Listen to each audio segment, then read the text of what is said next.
네, 안녕하세요. 저 연구소에서 근무하고 있는 김상옥입니다.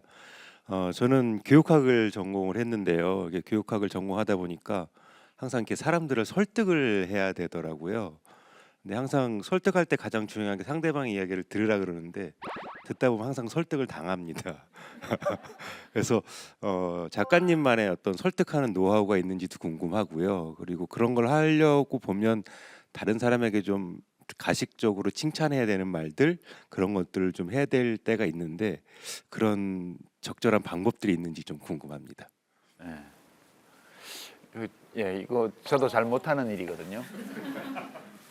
저도 잘 못하는 일인데 되게 이제 남들하고 설득까지는 몰라도 남들과 대화를 잘 이어나가려면 지금 그렇게 질문을 주셨는데 마음에 없는 말, 그러니까 빈말은 아니고 빈말은 너무 심한 표현이고 꼭 마음에서 나오는 말은 아니지만 상대방의 마음을 좋게 하기 위해서 하는 말 있죠. 그러니까 그거를 뭐 가식적인 말이라고 하죠. 일단 가식적인 말을 진심으로 하는 거는 필요한 것 같아요. 이게 좀 약간 그 형용모순 같은데 가식적인 말을 진심으로 해야 돼요. 진심으로 하면 그게 가식이 아니라 진짜로 들려요. 하는 사람이 진심으로 말을 하면요. 저도 사실 뭐 저는 꼴 보기 싫은 사람 안 만나거든요. 아니 짧은 인생 보고 싶은 사람만 만나도 시간이 부족한데 왜 보기 싫은 사람은 왜 만나냐 이 주의예요. 그런데 어쩔 수 없이 그 만나야 되는 경우가 있죠.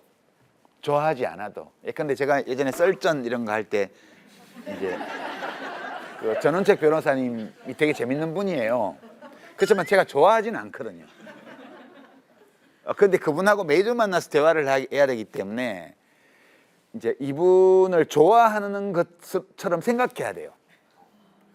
난 전원책 형님이 좋아 이렇게 생각하는 거죠. 이제 그 좋아라고 좋다고 생각해야 돼라고 결심을 하고 나면 그래도 좋은 점이 있지 않아? 라고 해서 좋은 점을 찾게 돼요. 그러니까 실제로 좋은 점이 한 개도 없는 사람은 없거든요. 안 좋은 점이 내가 안 좋아하는 점이 객관적으로 안 좋은 게 아니라 내가 좋아하지 않는 점이 여러 개 있다면 또 내가 받아들일 만하거나 또는 좋아할 만한 점도 여러 개 있는 거예요. 그러면 그 여러 개를 생각하고 정말 이런 점이 좋아라고 막 생각해요. 그렇게 노력을 하면서 이제 녹화 시간에 앉아서 막 얘기하다가 저 변호사님 좋아해요 라고 말을 하는데 말을 해놓고 내가 속으로 깜짝 놀라는 거예요. 정말 좋아하는 것처럼 제가 말을 하고 있더라고요. 근데 이거는 저는 나쁜 거 아니라고 생각해요. 그러니까 아예 안 봐도 되면 굳이 그럴 필요가 없는데 이렇게 살아가다 보면 그 사람과 꼭 관계를 맺어야만 되는 경우들이 생기죠. 그리고 관계를 나쁘게 맺는 것보다는 좋게 맺는 것이 그를 위해서도 나를 위해서도 또 일을 위해서도 좋다 이런 경우가 많이 있죠. 그럴 경우에 정말 진심으로 생각해야 돼요. 그러니까 목적은 가식적인 거죠. 아니, 처음에 잘 지내야 되라고 생각할 때 이미 뒷머리에 계산이 돌아갔잖아요. 이건 타산적인 거예요. 가식적인 거예요. 근데 가식적인 건데 어차피 해야 될 거라면 진심으로 할 때 효과가 나는 거예요. 그래서 뭐 하여튼 가식적인 말을 진심으로 하자. 그게 제 생각에는 괜찮은 방법 같아요. 유 작가님 하시면 되게 달변가로 많은 사람들이 많이 알고 계시는데요. 그것이 어렸을 때부터 이렇게 많은 독서량에 의해서 그렇게 되셨는지 궁금하고요. 더불어 그 작가님만의 독서 습관을 기를 수 있는 방법을 이 자리에서 좀 알고 싶습니다. 제일 좋은 것은 자연스럽게 책을 만나고 뭐 책을 읽는 게 재밌다 하는 느낌을 얻는 거.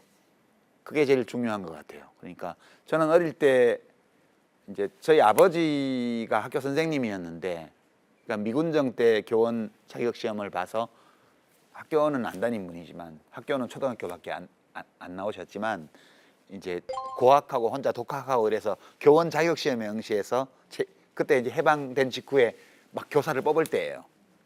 그래서 이제 교사가 되셨는데 집에서 늘 책을 읽으셨거든요. 저희 어머니는 초등학교만 나오셔서 이제 한자 일제 말기여가지고 학교에서 공부를 거의 안 시켰대요. 그러니까 국어 교육도 안 시켰고 한글 교육도, 그리고 뭐 한문 교육도 제대로 안 했기 때문에 저희 아버지가 아침에 결혼하시고 나서 출근하면서 나이 차이가 좀 났거든요. 이제 하루에 글자 4개를 써주고 가셨대, 한자를. 그리고 이제 퇴근해서 와서 숙제 검사하시는 거예요. 그래서 저희 어머니가 소학교밖에 안 나오셨지만 한자를 꽤 많이 아셔가지고 국한문 혼용으로 돼 있던 신문을 다 읽으셨어요, 옛날에. 또 집에 책이 많이 굴러다녔고요. 저희 누이들도 뭐 소설책 읽다가 집 팽개쳐 놓으면 아무거나 이제 읽으니까.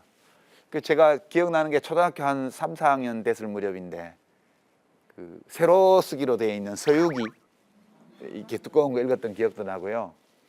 그 소공녀 이런 거는 이제 누나들이 읽다가 막 그 여자애들이 주로 읽는 소설들 있잖아요. 세계 명작 전집에. 그런 게 우리 집에 많이 굴러다녔어요. 그 심심하니까 할 일이 별로 없으니까, 그때는 뭐 텔레비전도 없던 시대고 뭐 그러니까 그 책이 별로 없던 시절이니까 집에 그런 게 굴러다니면 그냥 보게 되죠. 보다 보면 이제 뭐 무슨 톰 아저씨의 오두막집 이런 것부터 시작해서 온갖 책들을 읽게 되니까 그거 재밌죠. 그러니까 결국은 그냥 그렇게 해서 만나는 게 제일 자연스러운 거라고 저는 봐요. 다 되는 건 아니에요. 물론 집에 책을 막 굴려놔도 난 책이 제일 싫어 이렇게 하는 애도 있어요. 예. 다 달라요, 사람이. 다 그렇게 한다고 되는 거 꼭 된다는 보장은 없어요. 그러나 다른 조건이 동일하다면 집에서 어른들이 책 읽는 모습이 자주 보일수록, 생활 공간에 책이 많이 굴러다닐수록 예, 가능성이 높다. 그리고 뭐 책은 문자로 이루어진 텍스트이기 때문에 제일 중요한 거는 재미죠. 필독서 이런 거 강요하지 마시고요. 그냥 그 누구나 다 청년이든 어린이든 어른이든 간에 자기가 재밌게 읽을 수 있는 책을 읽으면 그걸로 저는 충분하다고 봅니다. 그 장르가 어떠하든. 읽다 보면 다른 분야로 넘어가요. 읽다 보면. 예.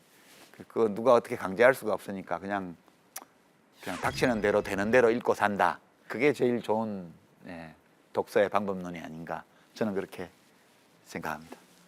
네, 제가 질문 드리고 싶은 거는 삶은 내가 부여하는 만큼 의미를 가진다라고 하셨는데 요즘 작가님 삶에서 가장 많은 의미를 차지하는 건 무엇일지 궁금합니다. 예, 최근에 제 삶에서는 그냥 책 읽고 글 쓰는 그 시간이 제일 좋은 것 같아요. 그러니까 그전에는 다른 일에 시간을 많이 썼는데 살기는 서울에 살고 작업실은 파주에 있어서 이동하는데 시간도 꽤 많이 걸렸고, 그리고 이제 파주 출판단지 가면 거기 사람이 많은 데기 때문에 이런저런 인간관계도 많이 생기고, 그 예전에 또 정치를 할 때 맺었던 인간관계들이 또 뒤를 끌고 있어서 그런 것 때문에 이제 생기는 미팅들, 모임들도 있고 뭐 그랬습니다. 근데 제가 한 2년쯤 전에 파주 작업실을 정리를 하고 집으로 이제 들어와서 집 아주 가까운 곳에 걸어서 갈 수 있는 곳에 조그마한 방을 하나 마련해 놓고 되게 아침에 출근하고 저녁에 퇴근하는 식으로 거의 사는데 되게 조용하고 적막한 생활이에요, 지금. 대부분의 시간을 혼자 지내거든요. 그러니까 요즘처럼 이렇게 다른 일 없이 책 읽고 그리고 메모하고 뭐 글 쓸 준비하고 이런 시간들이 너무 귀한 거예요, 저한테는. 그렇게 해서 뭘 한다는 의미가 있는 게 아니고 그 자체가 되게 좋아요. 예. 그 시간들, 제 조그만 방의 분위기, 밖에서 들리는 소음, 점심 먹으러 그 근처의 식당들에 다니면서 밥 먹는 시간, 다시 돌아와서 또 뭐 이제 책 읽고 요런 시간으로 이렇게 낮 시간이 이어지는 그게 되게 이제 언제까지 지속될지는 모르겠는데 그게 되게 좋고요. 이제 두 번째는 제 아내하고 둘이서 이제 유럽 도시기행 쓰기 위해서 유럽을 종종 다니는데 이 책을 기획하기를 정말 잘했다. 이 책 아니었으면 내가 여기까지 왔을까, 그런 순간들이 많거든요. 그래서 제가 10월 말에도 곧 또 나가게 되는데 이제 한번 나가면 한 3주 정도 이렇게 돌아다니다 오니까 매번 새로운 도시를 가는 거니까 복받아 축복이다, 이게 그런 느낌이 있습니다. 왜냐하면 낯선 도시에 가려면 이제 사전 조사도 해야 되고 뭐 동선도 짜야 되고 가서 또 실제로 보기도 해야 되고 가보면 또 살펴보고 간거하고 또 다른 점도 많고 이제 그렇기 때문에 그게 되게 1년에 한 제가 2-3번 정도 이렇게 나가는데 그 시간들이 되게 좋고요. 그 앞으로 그래도 한 5-6년 정도는 더 다닐 정도의 체력이 되지 않을까? 이제 그렇게 생각해서 이것도 항구적으로 할 수 있는 건 아니죠. 길어도 한 10년 정도 더 지나면 좀 힘들지 않겠어요? 아무래도 이제 길게 다니는 거는. 그때는 어디 편안하게 해주는 여행사에 이렇게 해서 가야 되나? 그런 생각하면서 이렇게 룩상 메고 이렇게 막 하루에 10km 이상씩 걸어 다니면서 사진 찍고 이렇게 할 수 있는 시간이 얼마 안 남았거든요. 그 체력을 유지하기 위해서 걷고 운동하고 이런 시간들도 있고요. 작가답죠? 네, 제가 작가, 글 쓰는 사람에게 어울리는 하루하루를 살고 있어서 그거 말고는 그 과정 자체를 즐기고 있죠. 예. 거기서 뭐 특별히 의미 있는 결과가 나오지는 않을 거예요. 제가 쓴 책은 뭐 제가 죽고 나면 또 금방 다 잊혀질 책들이고 이렇게 오래오래 남을 책들이 별로 없어요.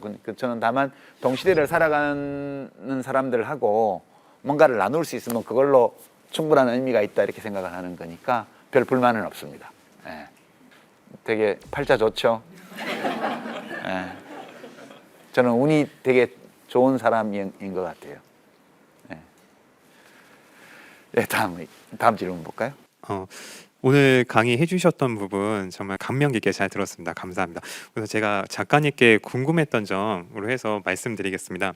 삶에 있어서 많은 선택의 기로 중에 갈팡질팡하는 순간이 참 많습니다.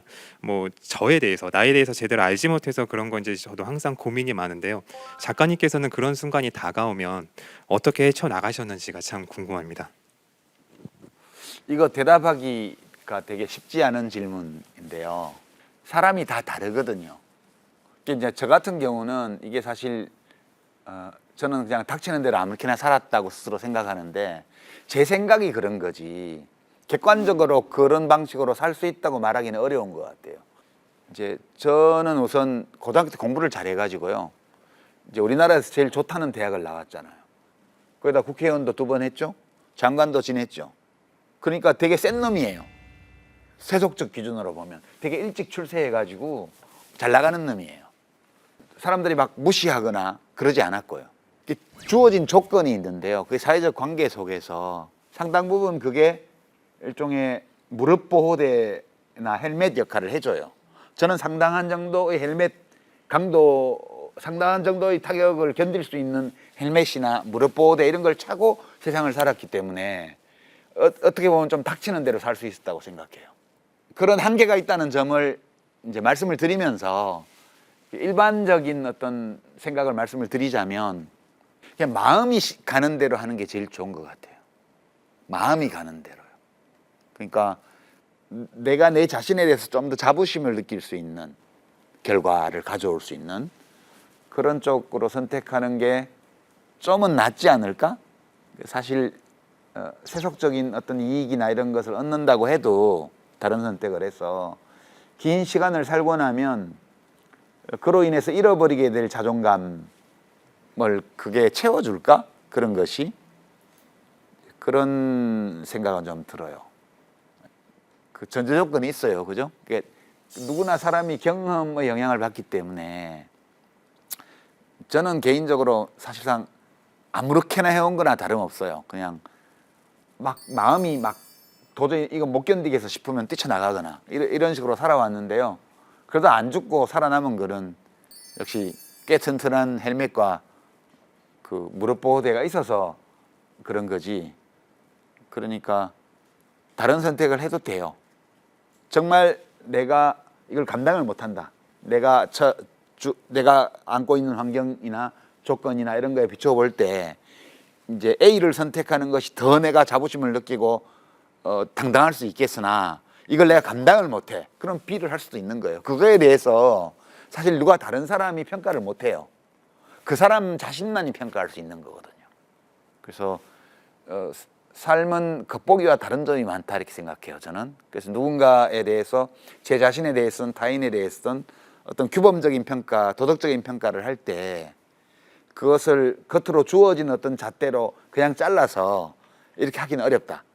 누구나 자기만의 진실이 있을 수 있고 그 사람만의 사정이 있을 수 있기 때문에 그 속을 들여다보면 겉보기에 드러나는 것과는 다른 점이 있을 수 있다는 점을 생각하거든요. 근데 사람들이 다 그렇게 생각해 주는 건 아니에요. 그러나 생각 안 해줘도 별로 상관없는 거죠. 자기가 판단해야 돼요, 그거를. 그리고 그런 점들을 다 두루두루 생각해서 어떤 판단을 한 거라면 때로는 그런 자존감의 훼손도 감수해낼 수 있는 것이 그 사람의 자존감이거든요. 그러니까 어떤 사람의 선택에 대해서 객관적으로 판단을 어느 정도 할 수는 있겠으나 그것이 최종적이고 절대적인 어떤 판단은 될 수 없다. 그런 거기 때문에 그거를 일률적으로 어떤 선택의 기로에서 무엇을 기준으로 반드시 해야 된다. 이거는 사회적 관계를 맺고 살아가는 위계와 서열이 있고 불평등이 존재하는 이 상황 속에서는 그렇게 딱 정해놓을 수 없을 것 같다. 그런 생각합니다. 사는 게 우선이죠. 예. 그다음에 MBTI 물어보셨는데 저희가 한 번도 안 해봤거든요. 전 잘 몰라요. 그 제 처가 이거 좋아해가지고 이제 뭐 저보고 막 뭐라고 이렇게 지금 테스트가 나오네. 아빠 나 시험 망해서 괜찮아 다음에 잘 보면 돼. 이게 제 대답이에요. 괜찮아 다음에 잘 보면 돼. F에 가깝네. 어떤 과목인데 왜 망했는데 저게 T예요? 그 MBTI 저는 테스트도 안 해봤고요. 그리고 저 시스템을 잘 이해를 못해요. 근데 제 처하고 아들이 툭하면 밥 먹다 말고 무슨 T고 F고 뭐 NT고 뭐 이러면서 직장에서 뭐 신입사원 뽑을 때 뭐는 뽑지 마라 뭐는 뽑아라 뭐 이런데요.